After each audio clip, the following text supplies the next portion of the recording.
അപ്പം ദേശം എന്നുള്ളത് വളരെ പ്രധാനമാണ്. നമ്മൾ ദേശത്തെ ചിത്രീകരിക്കുമ്പോൾ നമ്മുടെ ഉള്ളിലുള്ള ദേശമാണ് ചിത്രീകരിക്കുന്നത്. അത് ഈ ഭാവന ഭൂപടങ്ങൾ സൃഷ്ടിക്കുന്ന എഴുത്തുകാർ തന്നെയാണ്. നമ്മൾ ഓരോ മനുഷ്യനും അവനവൻ്റെ അഭിമാനബോധം ഉയർത്താൻ വേണ്ടിയിട്ട് ഒരു പുതിയ ചരിത്രം നിർമ്മിക്കും. ഈ എൻ്റെ വേരുകളുടെ ചരിത്രം ഞാൻ പറയണ്ടേ? നമ്മൾ പാഠപുസ്തകങ്ങളിൽ നമ്മൾ പഠിക്കുന്ന സാഹിത്യം എന്ന് പറയുന്നത് ഇതിനപ്പുറമുള്ള വേറെ ഏതോ സാഹിത്യമാണ്. ഈ ഒരു സാഹിത്യമാണ് മഹത്വമെന്നും ഞാൻ സംസാരിക്കുന്ന ഭാഷ എന്തോ പ്രശ്നമാണെന്നും അതാണ് ഞാൻ പറഞ്ഞത് വിദ്യാഭ്യാസത്തിൻ്റെ പ്രശ്നമെന്ന് ഞാൻ പറയുന്നത്.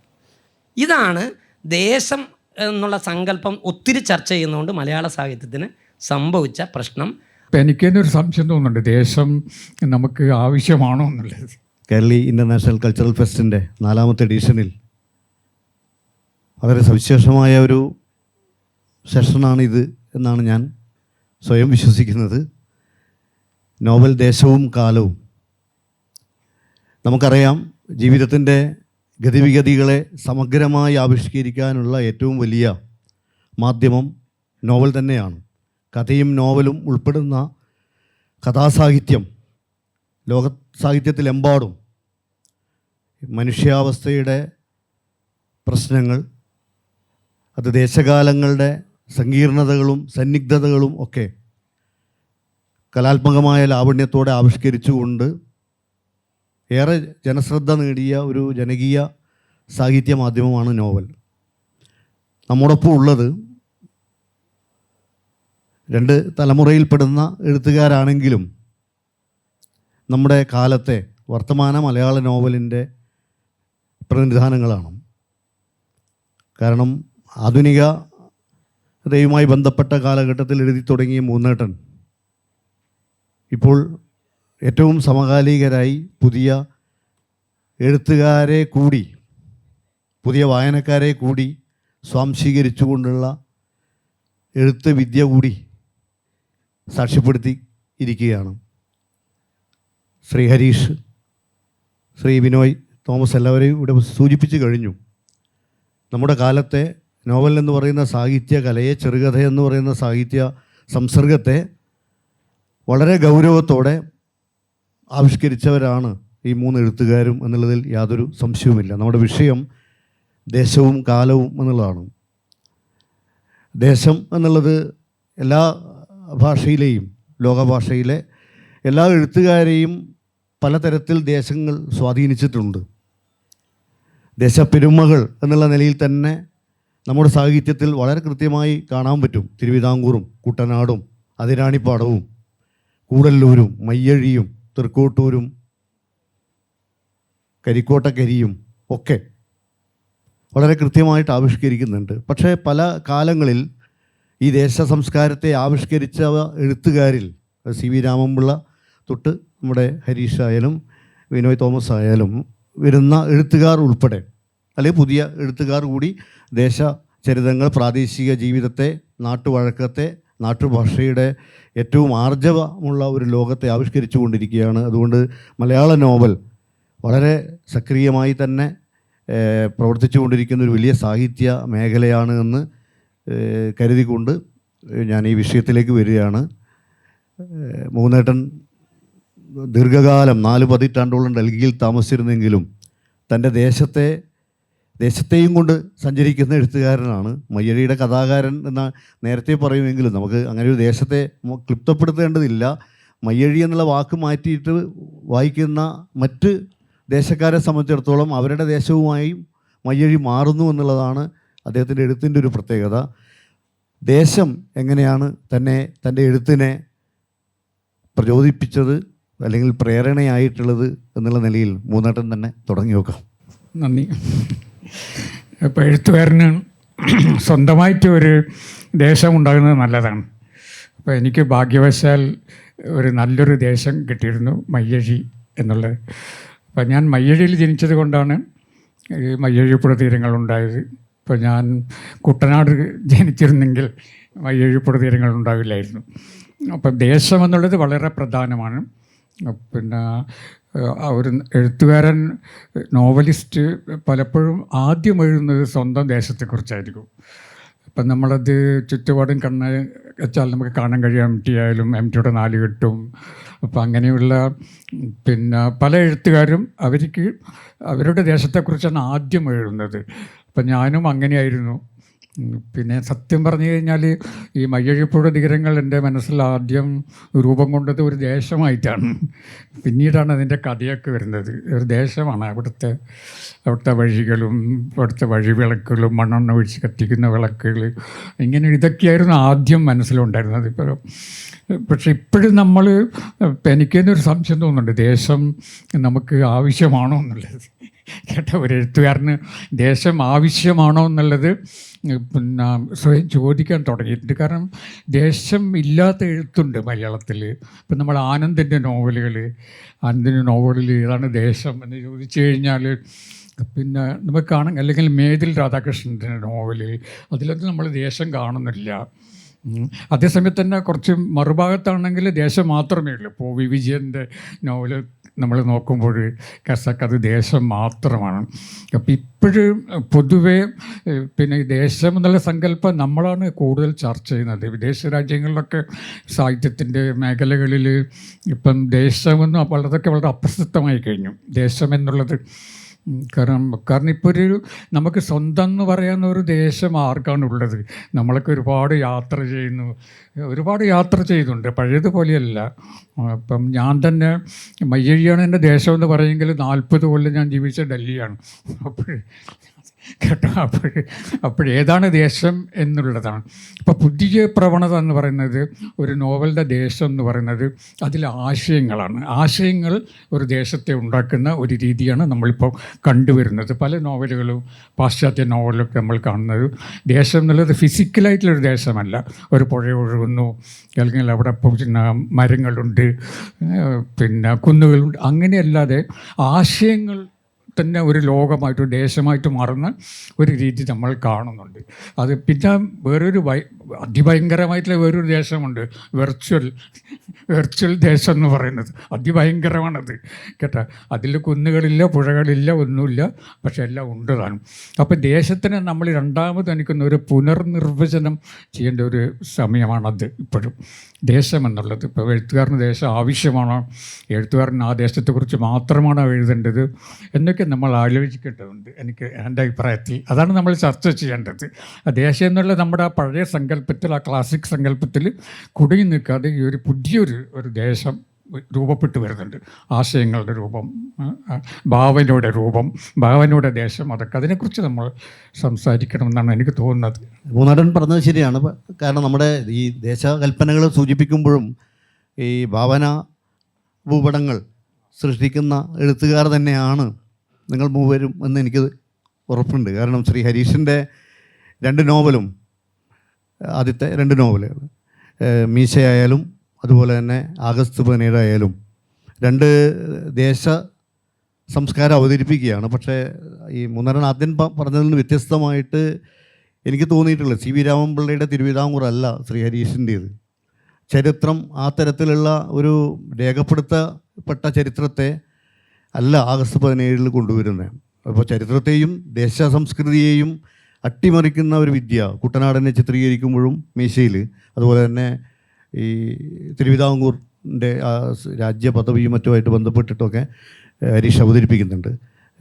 എനിക്ക് മാത്രമല്ല, ഹരീഷ് ഒരു കാര്യം എഴുതിയിട്ടുണ്ട്, ഉയർന്ന പൗരബോധവും ജനാധിപത്യ ബോധവുമുള്ള സ്വതന്ത്ര രാജ്യങ്ങളാണ് നോവലുകൾ. ഓർമ്മയുണ്ടാവുമല്ലോ, ഒന്ന് വിശദീകരിക്കാമോ ദേശ സംസ്കാരവും മറ്റും മുൻനിർത്തിയിട്ട്? മൂന്നേട്ടം പറഞ്ഞതുപോലെ തന്നെ എനിക്ക് തോന്നുന്നത്, ഒരു ദേശത്തെ ചിത്രീകരിക്കുമ്പോൾ അത് യഥാർത്ഥത്തിലുള്ള ദേശമാകണമെന്നില്ല, നമ്മുടെ ഉള്ളിലെ ദേശമാണ് നമ്മൾ ചിത്രീകരിക്കുന്നത്. ഇപ്പോൾ കടൽ കാണുന്നതിനെക്കുറിച്ച് പറയുന്നുണ്ട്, നമ്മുടെ ഉള്ളിലെ കടലാണ് കാണുന്നത്. നമ്മൾ ഹിമാലയം കാണുമ്പോൾ നമ്മുടെ ഉള്ളിലെ ഹിമാലയമാണ് കാണുന്നത് എന്ന് പറയുന്ന പോലെ തന്നെ നമ്മൾ ദേശത്തെ ചിത്രീകരിക്കുമ്പോൾ നമ്മുടെ ഉള്ളിലുള്ള ദേശമാണ് ചിത്രീകരിക്കുന്നത്. അത് ഇപ്പോൾ കുട്ടനാടിനെ എഴുതുമ്പോൾ ഞാൻ ചെറുപ്പത്തിൽ വായിച്ച 2 പ്രധാന എഴുത്തുകാർ കുട്ടനാടിനെ കുറിച്ച് എഴുതിയവർ, ഒന്ന് തകഴിയും ഒന്ന് കാവാലം വിശ്വനാഥക്കുറുപ്പുമാണ്. ഇവർ 2 പേരും 2 തരത്തിലാണ് കുട്ടനാട് എന്ന് പറയുന്ന കാര്യത്തെ അവർ കണ്ടത്. ഇതുപോലെ തിരുവിതാംകൂറിനെ കാണുമ്പോഴും CV രാമൻപിള്ള കണ്ട തിരുവിതാംകൂറല്ല വേറൊരു എഴുത്തുകാരൻ കാണുന്നത്. അങ്ങനെയുള്ള വ്യത്യാസങ്ങൾ തീർച്ചയായിട്ടും ദേശത്തിൻ്റെ കാര്യത്തിൽ വരുമെന്നാണ് എനിക്ക് തോന്നുന്നത്. അത് തന്നെയാണ് അതിൻ്റെ സ്വാതന്ത്ര്യ പ്രഖ്യാപനം എന്ന് പറയുന്നതും അതുതന്നെയാണ്. നമ്മളൊരു ദേശത്തെ എഴുതുമ്പോൾ അതിനെ കൃത്യമായ അളവിൽ ഇന്ന പുഴ, ഇന്ന കായൽ, അല്ലെങ്കിൽ ഇന്ന തോട്, ഇന്ന മനുഷ്യർ എന്ന് പറഞ്ഞ് പിടിക്കേണ്ട കാര്യമില്ല. അതിനെ വേറെ തരത്തിൽ നമുക്ക് വളർത്തിക്കൊണ്ട് പോകാവുന്നതാണെന്ന് തോന്നുന്നു. പിന്നെ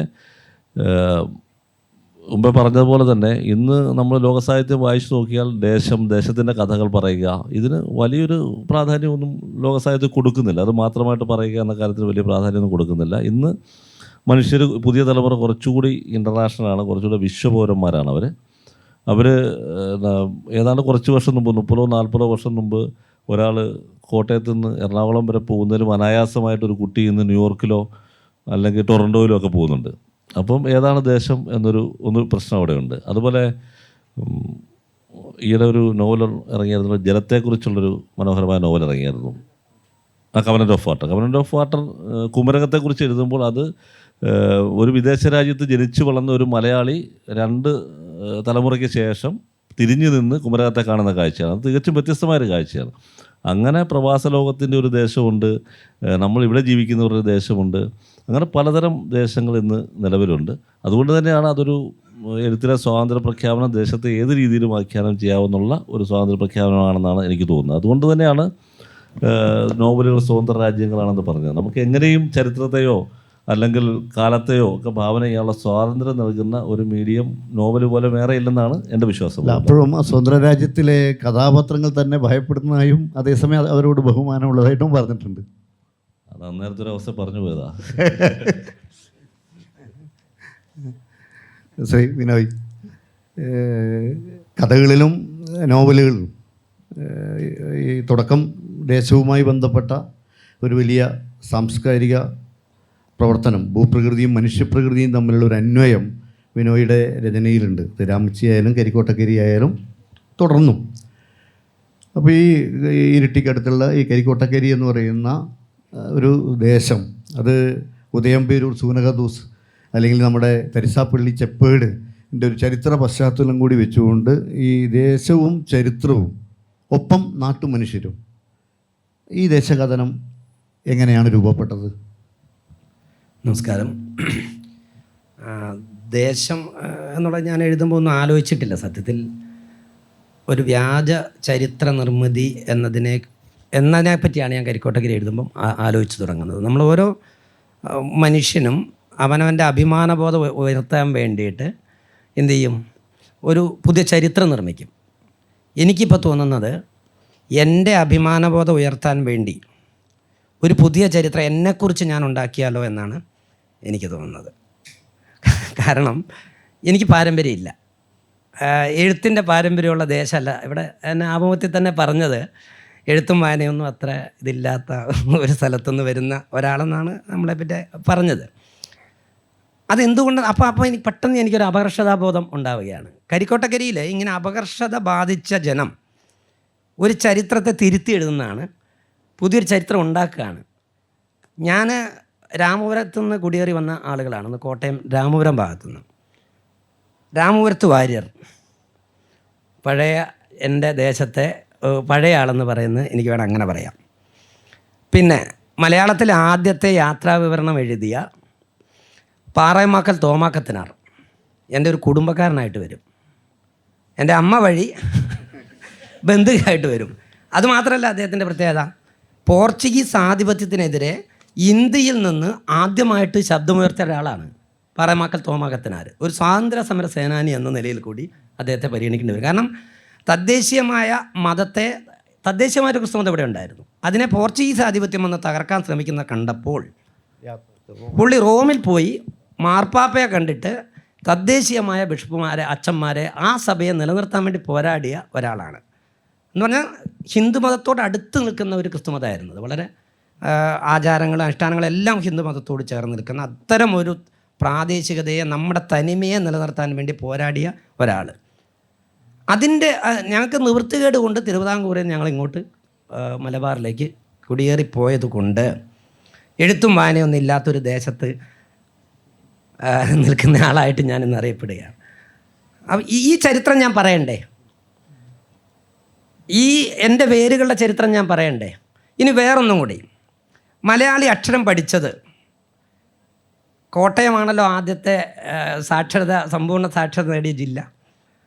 എന്തിനു വേണ്ടി അക്ഷരം പഠിച്ചു? 2 കാര്യത്തിന് വേണ്ടിയാണ് അക്ഷരം പഠിച്ചത്. 1 മതഗ്രന്ഥങ്ങൾ വായിക്കാൻ, 2 പൈങ്കിളി വാരിക എന്ന് നമ്മൾ പറയുന്ന ഈ മംഗളവും മനോരമയും സഖിയും ഒക്കെ വായിക്കാൻ വേണ്ടിയിട്ടാണ്. അത് വായിച്ചിട്ടാണ് ഞാനും വായനയിലേക്ക് വരുന്നത്. അതിൻ്റെ വിപുലമായ വായനയും വിപുലമായ സംസ്കാരവും വിപുലമായ സാഹിത്യ പാരമ്പര്യത്തിൽ നിന്നാണ് ഞാൻ ഈ വേദിയിൽ നിന്നിരിക്കുന്നത്. അല്ലാണ്ട് ഞാൻ എഴുത്തും വായന അറിയാത്ത ദേശത്തു നിന്ന് വരുന്ന ആളല്ല, പ്ലീസ്. എന്തുകൊണ്ട് പക്ഷേ ഈ പൊതുബോധം സൃഷ്ടിക്കപ്പെട്ടു? അതാണ് ഞാൻ പറഞ്ഞത് വിദ്യാഭ്യാസത്തിൻ്റെ പ്രശ്നമെന്ന് ഞാൻ പറയുന്നത്. നമ്മൾ പാഠപുസ്തകങ്ങളിൽ നമ്മൾ പഠിക്കുന്ന സാഹിത്യം എന്ന് പറയുന്നത് ഇതിനപ്പുറമുള്ള വേറെ ഏതോ സാഹിത്യമാണ്. ഞാനൊരു മലയാള അധ്യാപകനായിട്ട് 26 വർഷം ആയിട്ട് മലയാളത്തിൽ ഞാൻ പഠിപ്പിച്ചുകൊണ്ടിരിക്കുകയാണ്.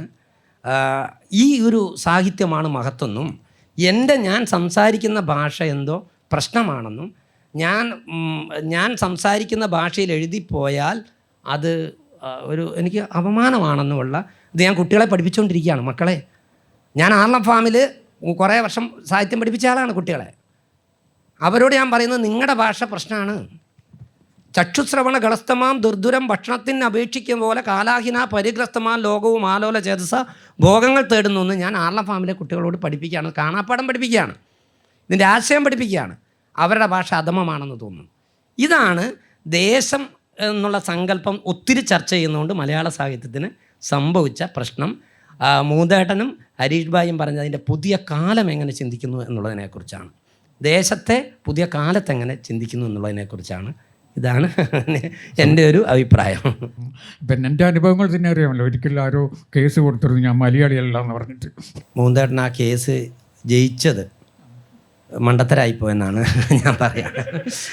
ചരിത്രത്തെ എങ്ങനെ വേണമെങ്കിലും ഫിക്ഷനിൽ ഉപയോഗിക്കാവുന്നതാണ് എൻ്റെ നിലപാട്. അവിടെ തിരുവിതാംകൂർ 1947 സ്വതന്ത്ര രാജ്യമാകാൻ തീരുമാനിച്ചൊരു കാര്യമാണ്. പിന്നെ എൻ്റെയൊക്കെ കുട്ടിക്കാലത്തുള്ള അനുഭവങ്ങൾ പിന്നെ ആർക്കും പറഞ്ഞാൽ വിശ്വസിക്കില്ല.